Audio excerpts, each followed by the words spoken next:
If you're thinking about buying, selling, or even just watching the real estate market in Medicine Hat, the next few months could make a massive difference in what you pay, or potentially, if you're selling, what your home sells for. I recently gave a presentation in front of the City of Medicine Hat Economic Development. They had 16 professionals in the city, and they had asked me to come present on what is going on in the real estate market. And I'm going to take you through the exact same slides that I used in my presentation so that you can get a really good grasp of what's happening in the Medicine Hat real estate market right now in 2026. Most people think that the number one indicator of prices going up or down is interest rates. And yes, that is a big metric to it. But I'm of the opinion that the biggest metric that determines price is inventory levels, meaning how much product, how many properties are there for sale right now on the market. And this chart I'm showing you here goes back a decade, and it shows the inventory levels in Medicine Hat each year. And the inventory levels is used by a metric of months of inventory. That simply means that if no houses were to come on the market from today moving forward, how long would it take if properties were to sell at the same pace that they've been selling for all the inventory to be assumed to be bought so that there's zero houses left on the market? We typically think a balanced market is around 6 months of inventory, 6 to 8 months of inventory. And anything like a buyer's market would be what we experienced in like 2020, right? Kind of during COVID. And you can see this spike here where there was a ton of properties on the market, meaning that buyers, when they came into town, they had a ton to choose from. You can see that in late 2020, that dropped off a cliff, and that was because money was cheap. There was a ton of availability for properties. People were stuck in their houses because of the pandemic, and inventory dropped off a cliff. And in the last 3 years, we have been settled into a very heavy seller's market, meaning that there's not much available. And I even used this example when I was in front speaking. And the current real estate market is almost like going to a grocery store right now, and you want to get some bread. You want to get a loaf of bread, and you go into the bread aisle, and there's only like 3 loaves of bread. You look at the first one, holy smokes, this thing's expired. This thing expired 2 days ago. There's some mold on it. Definitely not taking that one. You go to the second one, and there's a hole in the bag, and it's all hard and firm. You don't want that one. You go to the third one, and the expiry date's like 2 days out. You're like, okay, well, I guess I'm going with this one. I'll freeze it. I'll do whatever, make sandwiches for dinner and breakfast the next few days. We're going to go with that one. That is basically the real estate market right now. And when there is very few things to choose from, prices will increase because sellers can stretch their price knowing that demand is high, and usually that property will still transact. Now that is a comparable for the rest of the market for future listings. This is why in the last 6 or 7 years we have seen a steady increase of average sale price in Medicine Hat. I don't love, side caveat here, using average sale price, but it is what I would call a litmus test to figure out what is the market doing. Is it going up? Is it going down? Is it staying level? I don't love average sale price because every house doesn't transact every single year, and every house is different. So basically, we're assuming we're taking a massive pond of properties that are transacting, everything from a condo to $1 million home, and we're just mashing those together. So don't just plug and play this increase into your asset, your house, and assume that's what it's went up. There's certain price ranges that have appreciated more, which we will get into in a little bit. And I had actually posed this question to the audience at the time, and I said, well, why do you guys think this is happening?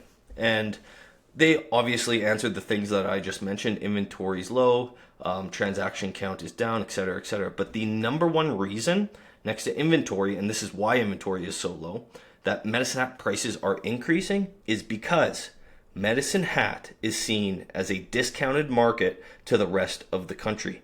Now, if you've lived in Medicine Hat for a very, very long time, you might think, oh, well, that's wrong. Prices are crazy in Medicine Hat. I can't believe what things are selling for. Like, I can't believe that my house is worth this, or my kid's trying to buy a house and they're priced out of the market now. But we have to look at where buyers are coming from and their perception of the market, because their perception is reality, and that's driving the market.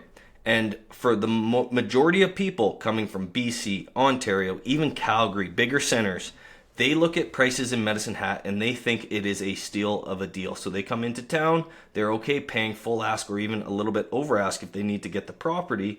And that's putting even further pressure on inventory. And that's why I think prices will continue to increase. That is the number one reason. Medicine Hat is seen as a discounted market to the rest of the country and the buyers coming in.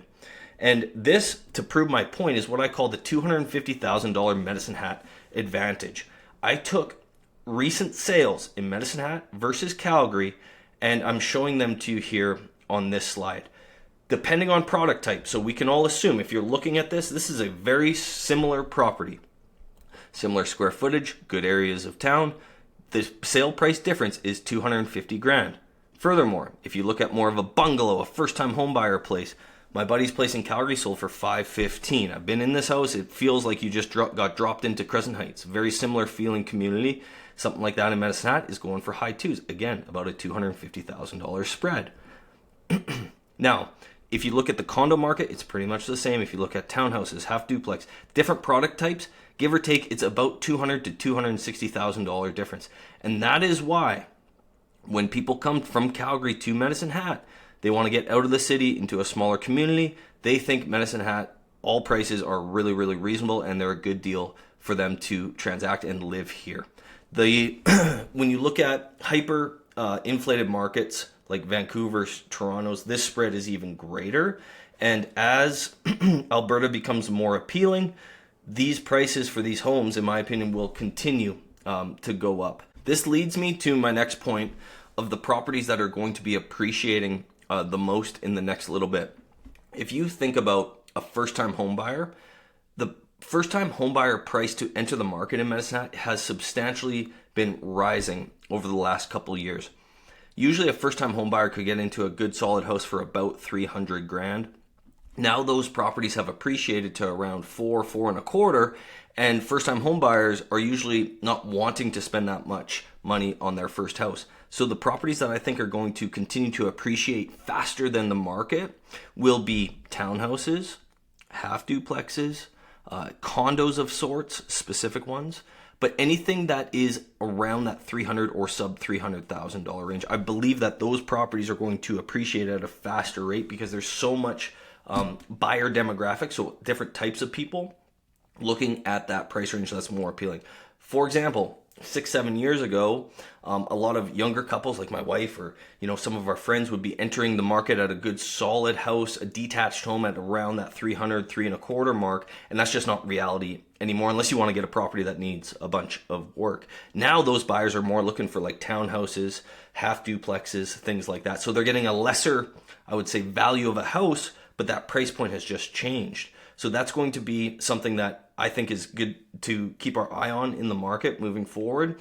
And also for the people that are looking to upsize their properties into that next family home, maybe you have a kid or two and your current house is getting a little tight, those secondary family homes, so those 2 stories in Southridge, those good solid 4-bedroom, 3-bath homes, those properties right next to the first-time home buyers are going to be appreciating as well because there's a influx of demographic of buyers that want those types of properties. That's why if a good solid 2-story comes up in Southridge, Ranchlands, anywhere in that range around that high 5s, low 6s, boom, it gets picked up immediately because it is the only loaf of bread in the aisle at the grocery store. And there's so many people that want it that those prices will get bid up. Now, is that good, bad? I'm not here to judge what is good or bad in the real estate market. Things are going to continue to get more expensive, but that is a good lay of the land if you're looking at Medicine Hat as an option or if you're currently living in Medicine Hat looking to do something. Now, how do you combat this market? Well, if you are in the market, we need to make sure you are dialed in with a good mortgage broker, that you have a good relationship with your realtor. Hopefully it's me. If not, make sure whatever realtor you pick, you have a good relationship with them because the people that are getting to properties on day one will be the ones that are winning in multiple offer situations. Be prepared with knowledge of escalation clauses. Be prepared with being able to give concessions to the seller, meaning like give them their possession date. What is important to the seller? How do you find that out? How can you make your financing condition really short? So you need to make an offer very appealing. And if you have outside influence, which this happens a lot of time, whether it be parents, grandparents, friends, whatever, and they're thinking, okay, well, you need to get a deal on this house. Just come in low and you can always bid up. Sellers aren't even going to be looking at your offers, and you're in for a world of hurt in this market. And I am biased in what I'm about to say here, but I still think Medicine Hat is a very good market to buy real estate in. I think a resale house needs to still, meaning like a house that's on the market that's not brand new, still needs to substantially increase in value before people will look at building new houses instead of buying a resale house. So I do believe in the bottom of my heart that Medicine Hat's still a good place to buy real estate, even though it may seem, quote, expensive to people that are in Medicine Hat. I still think it's a good place to invest, and other people in this country are seeing that as well. Hopefully this brought you up to speed with what's going on. If you guys have any questions, all my info is going to be down below. Take good care.